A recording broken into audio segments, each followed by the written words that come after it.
All right, that's all I'm going to do on DIDs. Like I said, it's a little bit technical, but I want to make sure you understand the business implications.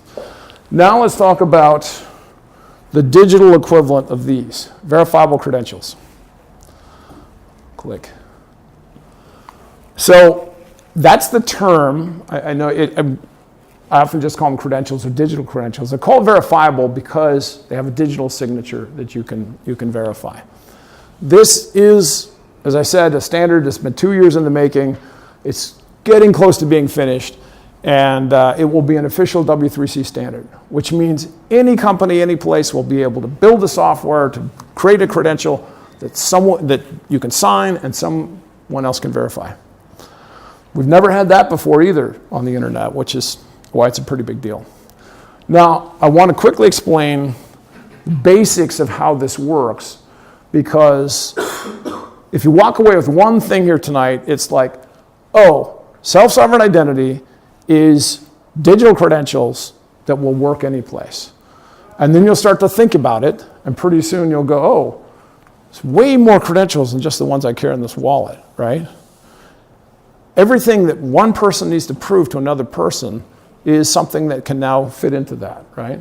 It's going to be a much wider variety of credentials. All right, now I'm actually going to take out a credential to do this. Like I said, very handy prop. So this is a driver's license. In the US, we have 50 states, and that's the only place you can get a government ID card. In the United States, you cannot get a federal ID. You can get a social security number, but they will not give you any form of identification based on that. Unlike in Europe, where you get government IDs and people trust them and use them, those crazy people in the United States, they don't trust the government to track that kind of information. So we have state-issued credentials, identity credentials. So today, for me to get this piece of plastic, I have to go to the Washington State Department of Motor Vehicles and prove who I am, give them various pieces of information, and finally they say, okay, you qualify, we're going to give you a credential, and I put it in my wallet, right, my physical one, and then I go to the airport and I take it out and I give it to the TSA, and they look at it and they run it under a black light and they say, okay, that's a valid driver's license, you can get on the plane. Issuer, holder, verifier. That's how it works in the physical world. So the digital process is Washington State DMV, before they issue the digital credential, they go and they register one of these DIDs on a public blockchain. Okay, a public DID up there. Now they're all set, and when I come in and I prove to them I really am the person on this credential, they can give me the physical credential and they can issue me the digital credential into my digital wallet, okay? So now I've got it in there. Now I can show up at the TSA, and how many people have used a mobile boarding pass on your last plane ride? The process of showing them a digital driver's license would be exactly the same thing. Pop open your wallet, there's a QR code, they scan it. In less than 2 seconds, they will have verified that that's a valid driver's license from that issuer, or from any issuer in any state or any nation in the world. Just needs to be signed by a DID on a public blockchain, one that's pretty robust. Make sense? You see how that works? Okay. So again, DIDs and a standard format for the credentials is all we need to make this work. Now, I'm going to go a little bit deeper. At least I'm going to explain 2 more things in technology that are important to understand the business and the policy implications of as we look at this infrastructure.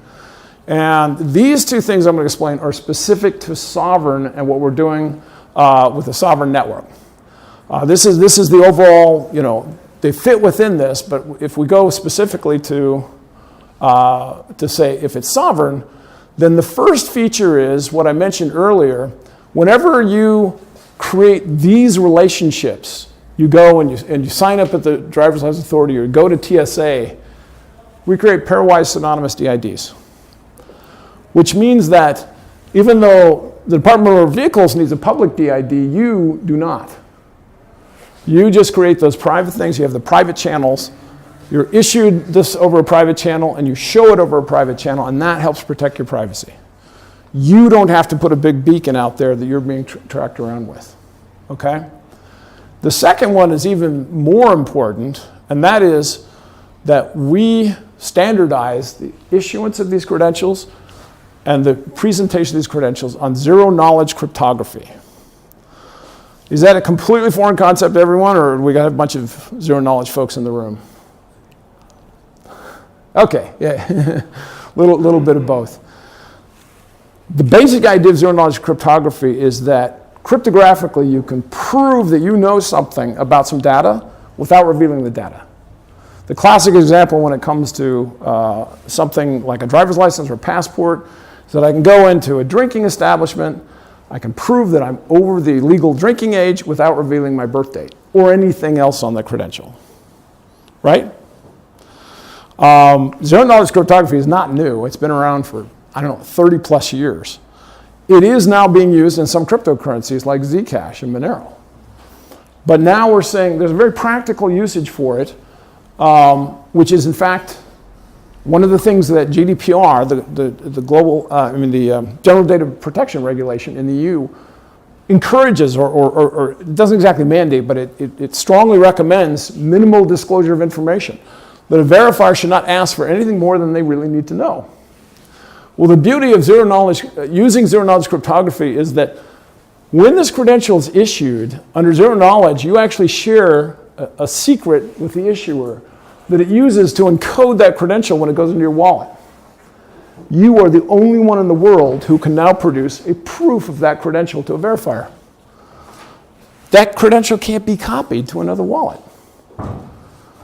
That is what's called the link secret that's in here. You're the only one who can produce it, and the verifier can verify that you're the only one that can do that.